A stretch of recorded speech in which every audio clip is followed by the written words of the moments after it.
Again to thank the chief guest for being here. So it is Mr. George Arabu from AAK. So I invite him to give a few words to all of us.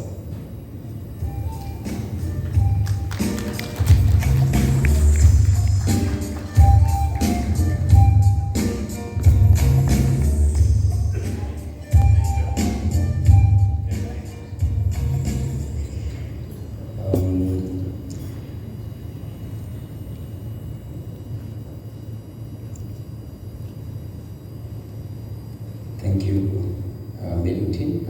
I have one slide I'd like to project so that I can start, but it's not my core presentation. Just hope I will honor this position by giving sufficient words of encouragement. Right, I will start. That slide is being projected, and you will quickly realize it's not that important, but I think it's absolutely necessary. I start by introducing myself first. My surname is Ndege. I think there was a little bit of a mix-up. A lot of you possibly know me as Arabu. And AAK is an umbrella body of 8 professions. We have architects, engineers, quantity surveyors, town planners, landscape architects, environmental design consultants, construction project managers, and interior designers as part of our profession. We are one of a kind globally. And when we speak, we advocate for the sector. I would like to say that it is very important that we consider issues of craftsmanship in construction. Unfortunately, it has been made to look like workmanship is something that is done after fancy designs have been done and all the white-collar designers have done their work, and then you pull in some random people to put together your design. If you don't consider craftsmanship as the most critical part of construction, any good design amounts to nothing. When we look at the issues of skills and technical excellence, and particularly when we are targeting the youth, people who are emerging into a society, we quickly realize that if we don't have well-trained youth who have good skills and who look at technical excellence as critical in building a nation, everything we're doing is just fancy dreams.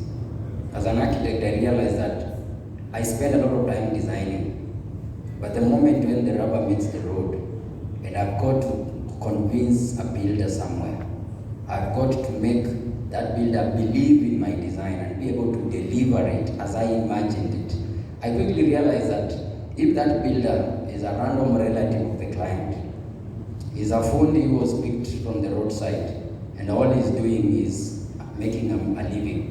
He's going to do what I'm giving him so he gets paid.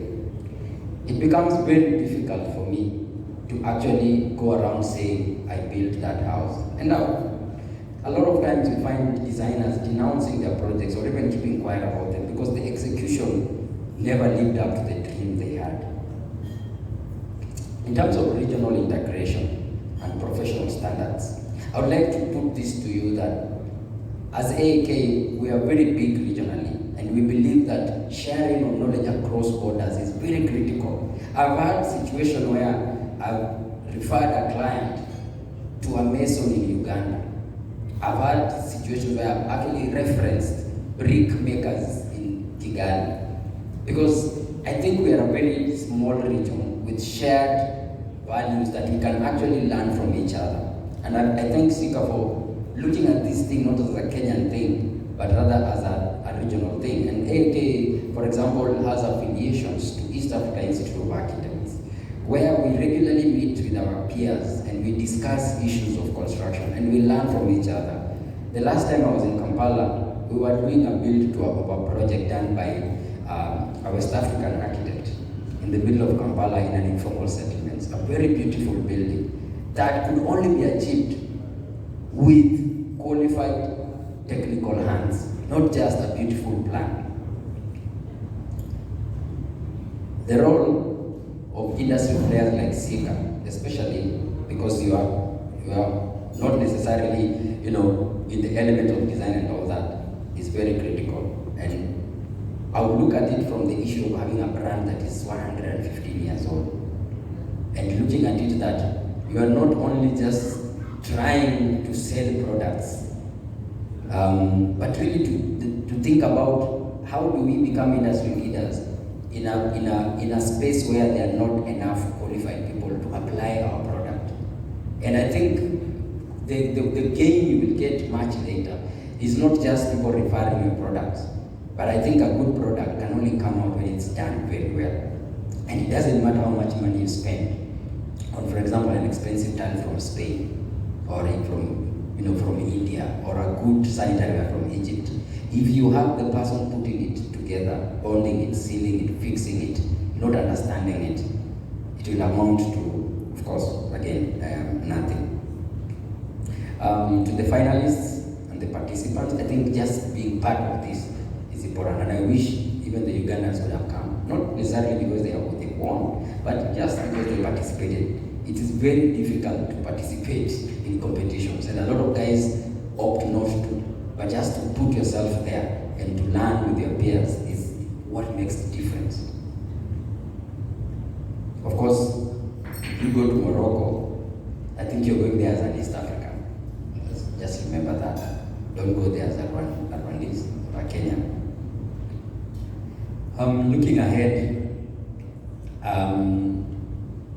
it's very important for us to think about how such kind of initiative can progress. And I would like to invite Sika to consider perhaps putting it as a regular program, not just for purposes of awarding and giving people nice trips, but also to build capacity, to be able to have enough technical people here. And I'm very glad to hear that you've invited a lot of technical institutions here, because I believe that Kenya is going to be built, and indeed the region, by hands of technical people, not by designs of good landscape architects and good quantity surveyors and good engineers. We need a country that has a lot of technical hands, and I can tell you TVETs which are there are not enough.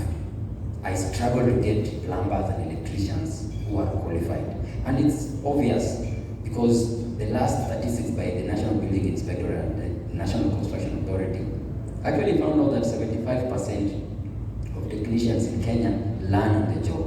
They literally train a skilled contractor, and they learn on the job. They have no papers. When they go to bid for big projects, they are asked for papers they do not have. And I think such kind of initiatives can create this formalizing.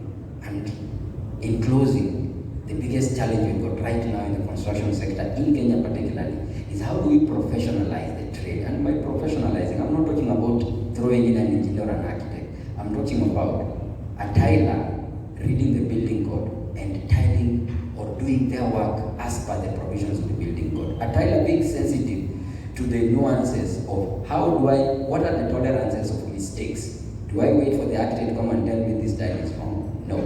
Do I, as a mason, read the building code and understand what is the provisions as far as my trade is concerned? And as a private developer, can I actually look at the planning regulations and follow them? Does it mean that the building code was made for architects or engineers? No, it wasn't.